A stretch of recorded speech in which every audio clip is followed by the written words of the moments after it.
Welcome. Today in front of me OnePlus Nord SE2, and I'll show you that the device comes with the earbuds inside the box.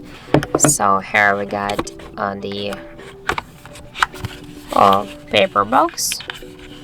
Unfortunately, we got here only one more smaller box with the SIM jack tool and some papers works here.